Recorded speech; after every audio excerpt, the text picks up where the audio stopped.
I expected that. The racism and bigotry is embedded in Israelis' culture. And that's unfortunate because I got a glimpse of what Palestinians go through, and there's nothing compared to what they go through every day. So it's not about me. It's not about the Handela crew. It's about the people of Gaza and the Palestinians that's suffering every day.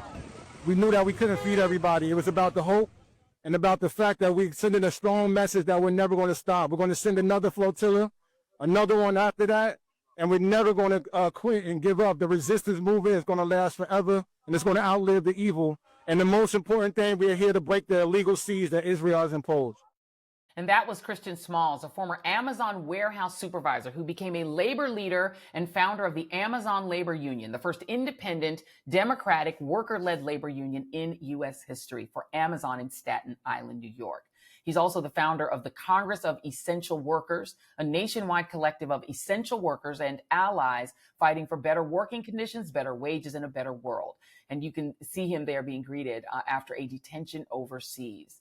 Mr. Smalls was one of 21 activists from nearly a dozen countries who were on the Freedom Flotilla coalition ship Handala, which was carrying baby formula, food, and medicine to Gaza when they were intercepted by the IDF, and Mr. Smalls was taken into custody. He's the only one of the group that is known to have been physically abused. And Chris Smalls is right there. He joins me now. Chris, thank you so much for being here. Thank you for having me. So let's talk about the ship that you were on. 21 people from about a half a dozen countries. What was the goal of the flotilla? The goal is not to deliver aid. The goal is to break the illegal siege that Israel has imposed on the Palestinians for over 2 decades. A lot of people thought that this was mission 2 after the Madeleine, but this initiative had been taking place for almost 17 years. This is actually boat number 37 and trying to break the illegal siege. And talk about what happened, because I've seen the videos. The videos are all over Instagram. You all can find them. I'll post some on Substack as well. But you all were then intercepted by an Israeli military ship, and then what happened? Well, we live streamed up until the point where they pulled down the cameras. Their goal is to come in the middle of the night and cut communications off, and then they basically take over the ship and transfer us over to the immigration authorities, which was actually 12 hours away. Once again, not our intentions on going to Israel. We were only a few hours away from Gaza. We were less than 60 miles. We would have made it to Gaza by 3 a.m. We were kidnapped by the IOF by 11 p.m. So we were transferred over 12 hours later. And how many of the people on that ship, to be blunt, were Black? Well, I was the only Black man on board. We did Arab from Tunis as well, but Black man for sure, me. It was just you, because I noticed that when I went through the pictures, the images, because of course the flotilla organization was putting up each of your videos. You each made a video saying we've been intercepted and this is going to happen. I noticed you definitely stood out, even among that very multi-ethnic group. What happened to you? Because the reports that I have seen is that you were physically abused, you were physically beaten, and that only happened to you. Yeah, correct. As we were being transferred over to the authorities, the whole time there was cameras in our faces. They were trying to get these propaganda shots like they did with the Madeleine, but they couldn't get that because we were already on a hunger strike. And when they when I saw these cameras, I put my hands above my face to block them. And I said, I don't consent to these photos. And that's when they called over 7 authorities. They threw me to the ground. They put their knee in my back. They twisted both my arms behind my back. And then three guys on each side, they levitated me while one was pulling my hair back and using my chains as a noose to choke me. And then they separated me from the rest of the crew and had me guarded in a separate room with 5 guards the entire process.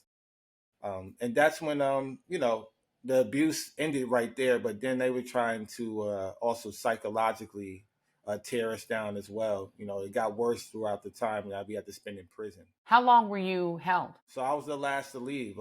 Once again, just me and my Arab brother. Deliberately, they let us stay in there 5 days. Everybody else was deported in groups of 4 or 5 days beforehand. And with us, we were the only 2 that was dropped off at the Jordan border. Everybody else was directly taken to Tel Aviv airport and sent home to their country. But with us, they left us at the border of Jordan. And at any time, did they explain to you what your offense was? No, I mean, they're an apartheid state. Their justice system was just not up to par. We had to go to court, which the judge was on the property of the jail cell, so it didn't make any sense to me. And basically, they rubber stamp this charge that is not real. They have no jurisdiction on international waters. And with the case against genocide in Israel, South Africa last year, the ICJ already ruled that humanitarian aid is to be, continue to go to Gaza, whether it's land, air, or sea. Everything we were doing is legal, and they are saying that we enter Israel illegally when once again we intent on going to Gaza. Did you at any time hear from the U.S. Embassy or from U.S. officials? Because you're an American citizen, you have a blue passport. Did you hear from any American officials saying, hey, we're going to help you, we're going to get you out? No, absolutely not. When I was transferred to the port authorities, I called the consulate. I spoke to one person over the phone, and he promised my safety and well-being. But this is already after I've been assaulted, so he failed there. Everybody else showed up in person. They had consulates from their different countries, and even when they were let out, the embassy showed up for them and picked them up. Even when we were dropped off at the border of Jordan, my brother Hatem, his embassy was waiting for him. The U.S. embassy did not show up. They didn't call to check on our well-being. They didn't do anything. And since you've been back home, has there been any intervention from federal government? Has anyone tried to question you about what happened to you? No, absolutely not. Not the politicians that we all know well, well to be out there as progressives. The only one I've spoken to, even on the Hundela, was Rashida Tlaib. And I know that Rep. Summerlee was definitely trying to amplify what happened to me. So I appreciate that. I met her in the past. But you can name all of these Democrats, progressives. I met them all. You can go down the list. Everybody knows me from my work with Amazon, and they all were silent. And what does that tell you? Because again, we've seen that there is not a great deal of difference, unfortunately, between the parties, at least on this issue. On a lot of other issues, they're quite opposite, even on issues of organized labor. But on this issue, there doesn't seem to be, other than progressives, not a lot of difference. What does that say to you? Both parties they got blood on their hands. This is a two-party bipartisan genocide that's taking place. It started with the Biden administration, and it's continuing with the Trump administration. And the bottom line is the U.S. government is more than complicit. They're participating actively in this genocide that killed 500,000 people in 2 years. Our taxpaying dollars are paying for this, and we all need to be outraged. That's the reason why I went on the Hundela, to continue to spread awareness, especially to the Black community who says that this is not our issue. It absolutely is. And then on top of that, labor unions as well, they are shipping arms and manufacturing weapons. I'm calling that out as well. They haven't passed any resolutions since October 7th. And it's a shame. This is why we continue to be divided in this country, because we can't come together to save our own humanity. And that's what we have to talk about. And for those who say it's not our issue, for African Americans or anybody who isn't, either Muslim or Palestinian or Arab, what do you say to them? We got to read our history. There's been Black prominent people like Malcolm X, Nelson Mandela, who always stood with the people of Palestine. And, I know our history is not being taught to us the way it should be in our classrooms. Prime example of that, even with the labor movement, labor history is not taught to us in our classrooms. That's why we don't know about our rights as we get older.